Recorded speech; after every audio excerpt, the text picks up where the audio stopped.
Welcome to the deep dive. Today we're getting into something, something that's part of almost everyone's daily life, often without us even thinking about it, the global household cleaning products market. Right. We've looked through the sources you sent over, and our goal here really is to understand the sheer size of this thing, but also, what's driving its growth everywhere. It's actually a pretty fascinating look at an everyday sector. You might be surprised. So, all right, let's start with the global view. Just how big are we talking here, and where's it heading? Okay, yeah, the scale is, well, it's genuinely striking. Back in 2021, it was already valued at nearly $238 billion globally. Wow, okay. Nearly 240 billion. Exactly. But the really interesting part is the projection. It's forecast to reach, get this, over 412 billion by 2033. Over 400 billion. So almost doubling. Pretty much. We're looking at a compound annual growth rate, or CAGR, of about 4.7% between 2025 and 2033. That's impressive. 4.7% year on year for such a well-established market. It is. It shows a really consistent, healthy expansion. Not many sectors this mature show that kind of reliable growth. That jump from, just over 200 billion to over 400 billion in about a decade, it really makes you think, does this sort of steady growth make it like a safe haven for investors, especially now? That's a great point. I mean, unlike, say, luxury goods or travel, cleaning products are pretty fundamental, right? People need them regardless of the economic climate, mostly. True. It's not really optional. Right. So that resilience, it comes from rising hygiene standards, sure, but also just more people, more households being set up, especially in developing parts of the world. It's a surprisingly solid foundation in the consumer market. That makes sense.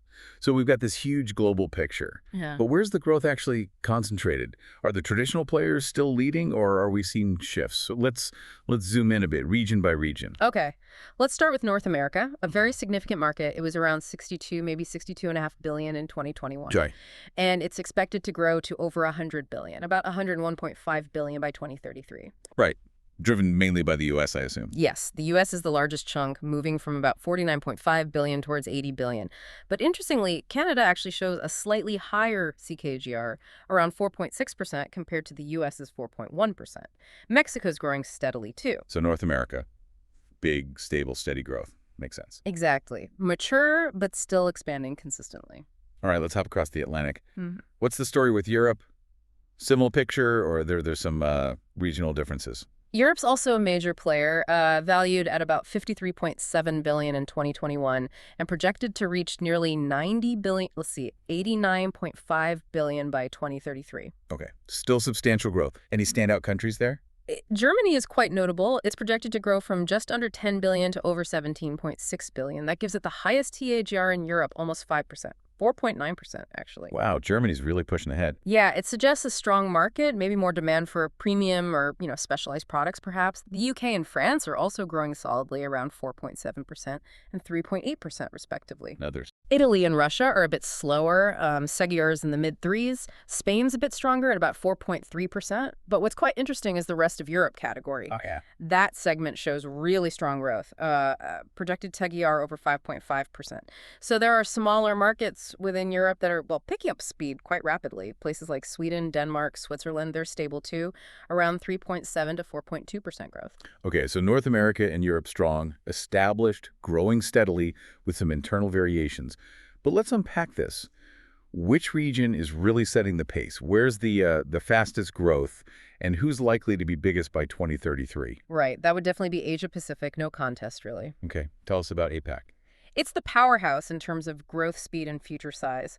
It jumps from about 87 billion in 2021 to nearly 160 billion by 2033. That's a CAGR of over 5.3%. 160 billion, wow, just in Asia Pacific. Exactly. And China is leading that charge regionally. It's expected to go from about 34.6 billion to over 66 billion, growing at almost 6% a year, 5.84%. And India isn't far behind, also growing around 5.8%, nearly doubling its market size from about 16 billion to over 31 billion. What's driving that incredible pace in China and India? It's really a combination of factors, massive populations, obviously, but also rapid urbanization, more people moving to cities, setting up new homes, and crucially, a rising middle class with more disposable income and greater focus on hygiene and home care. Makes sense. What about other parts of APAC? Japan shows solid growth too, around 4.8% CAGR. Yeah. Southeast Asia collectively is also significant, growing steadily.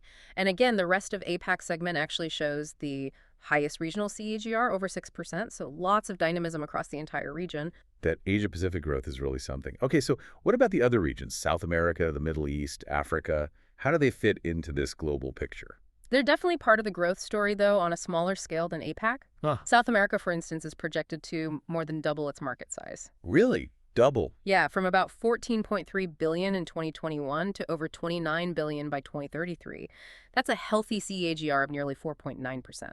And who leads there? Brazil. Brazil, yes. It's the dominant market, expected to grow at over 5% annually.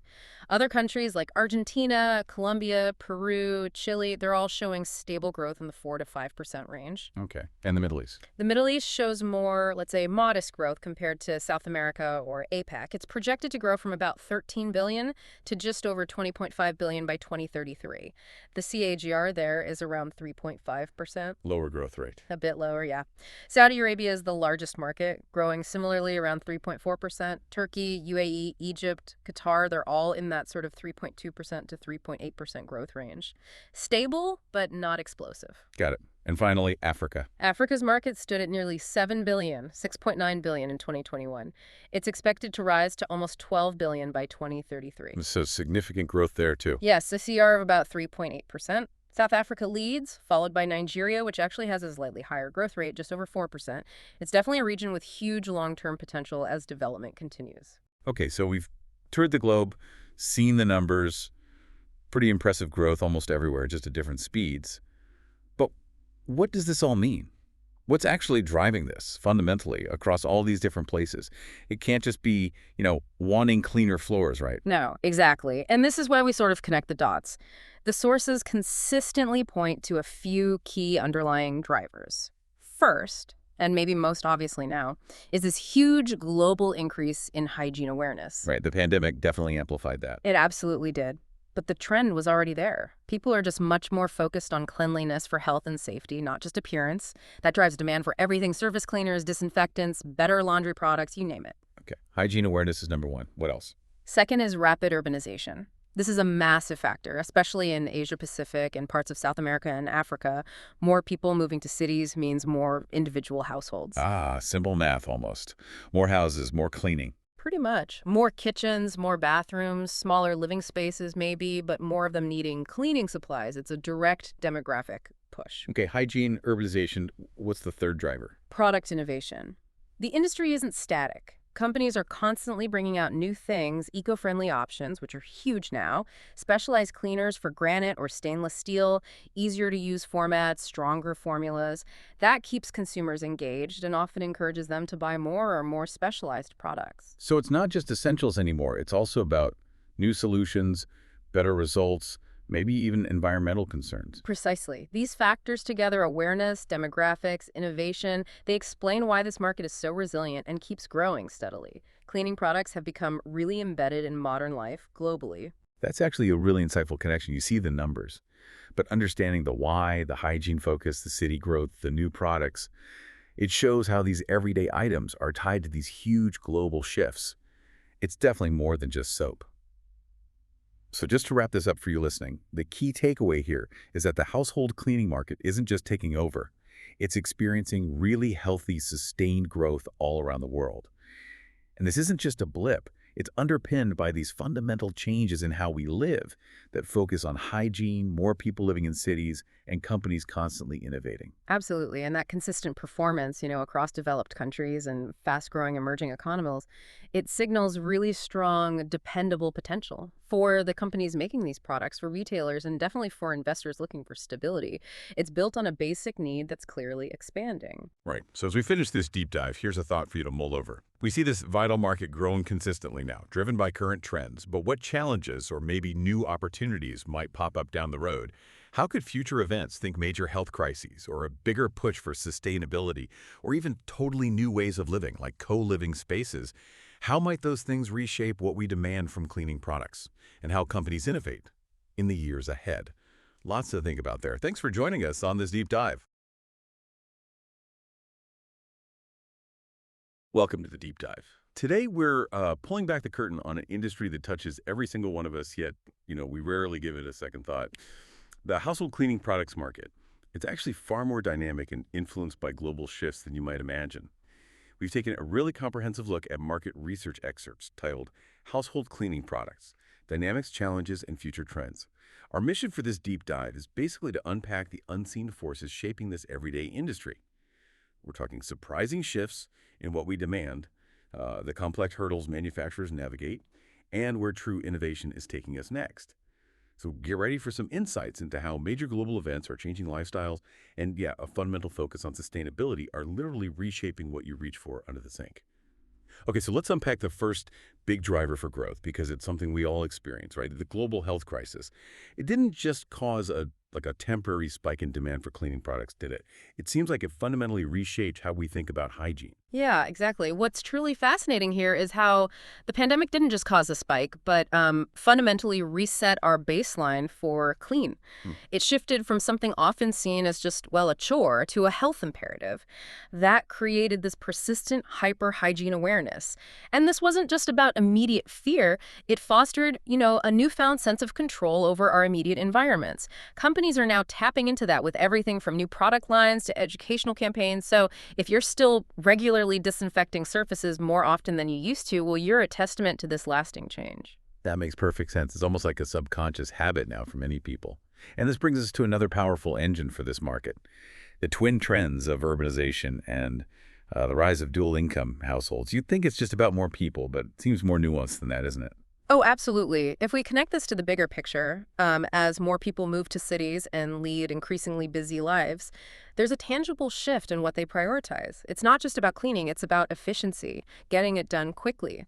This Mhm. fuels a growing preference for, ready-to-use, convenient, and multifunctional cleaning solutions, things that save time.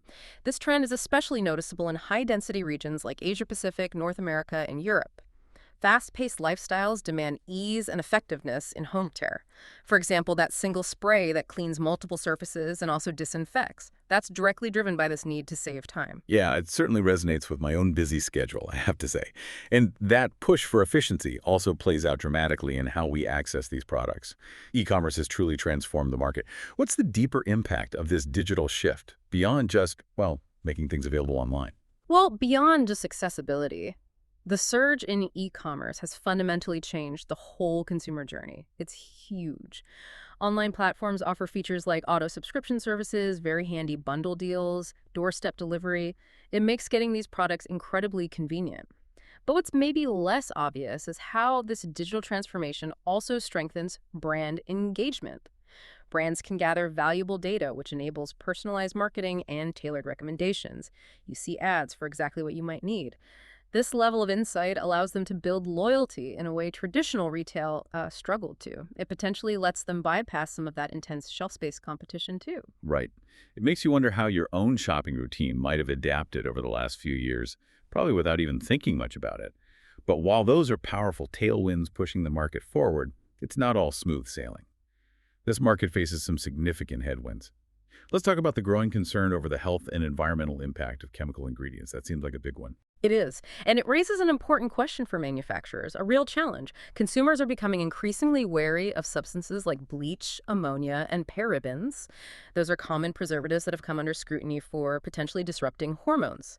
Due to their potential long-term health effects and their ecological footprint, what happens when they go down the drain. As a result, traditional chemical-based cleaners face, frankly, stiff competition from safer, more natural alternatives.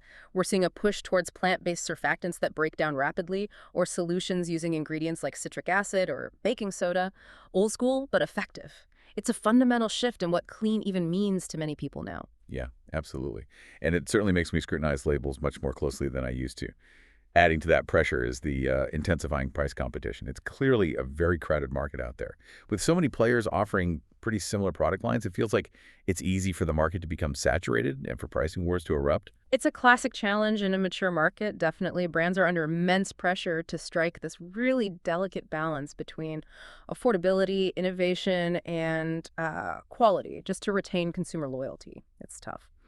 We're seeing some intriguing responses, though. For instance, some brands are sort of premiumizing sustainability to justify higher prices. They're essentially selling a conscience along with the clean, if you like.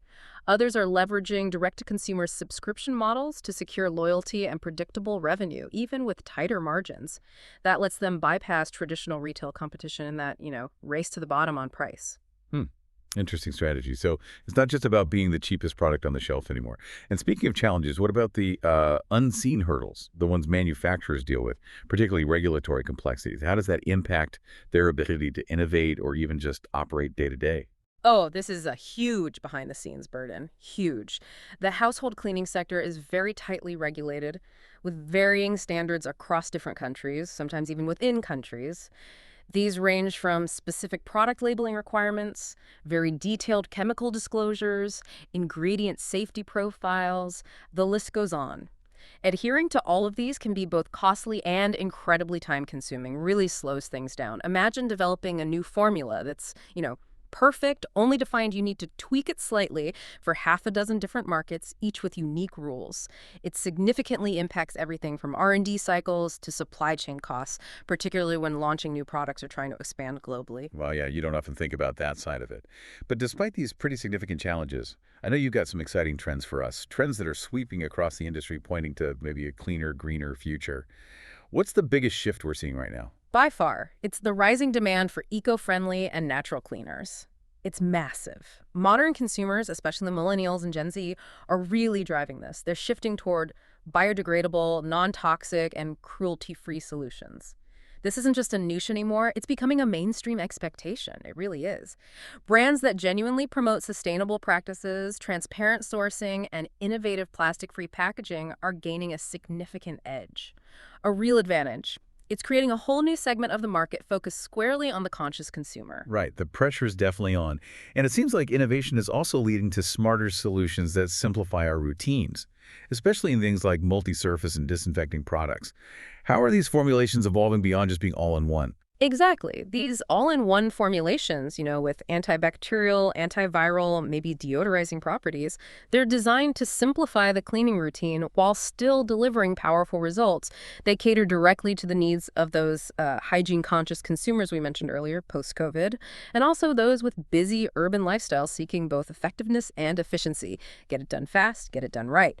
We're seeing more targeted formulas now, but still with that versatile appeal. They offer concentrated power without the clutter of like a dozen different bottles under the sink. That sounds incredibly appealing, doesn't it, for anyone trying to streamline their home? Makes life easier. And finally, we're seeing some really creative shifts in rethinking how products are actually delivered to us, specifically with smart packaging and refill-based product models. This feels like a potential game changer for sustainability, right? It absolutely is a huge potential impact here. Brands are introducing reusable spray bottles, highly concentrated refill capsules, or tablets that just dissolve in water. Really clever stuff. And even packaging equipped with smart usage indicators, like telling you when you're running low. These solutions offer a powerful dual benefit. They not only drastically reduce plastic waste by encouraging reuse, but they can also lower logistics costs for manufacturers because, think about it, they're shipping less water, less weight, less volume. It's really a win-win for eco-conscious households and for the brands looking to operate more sustainably. And it's a direct way you can contribute to reducing waste and supporting sustainability just by choosing how you purchase your cleaning supplies. So wrapping this up, what does this all mean for us? Where does this leave the industry? To summarize, it seems the household cleaning products market is being fundamentally reshaped by, well, several key things. Health-driven consumer behavior that goes way beyond just temporary trends, the massive strategic shift to digital transformation, and this relentless, almost non-negotiable focus on sustainability-focused innovations. That's a great summary. And while challenges in pricing and those tricky regulatory complexities certainly exist, they're not going away. The evolving needs of modern households continue to push the industry toward safer, smarter, and crucially more sustainable solutions. It's a market in constant flux, definitely responding to both global pressures and our changing priorities right here at home. So a final thought for you listening. Given these significant shifts in what we buy and how we clean, how might your own definition of clean or maybe convenient evolve even further in the coming years? Will you demand more from your cleaning products, perhaps in ways we can't even imagine yet? What new innovations might you find yourself adding to your shopping cart next? Something to think about.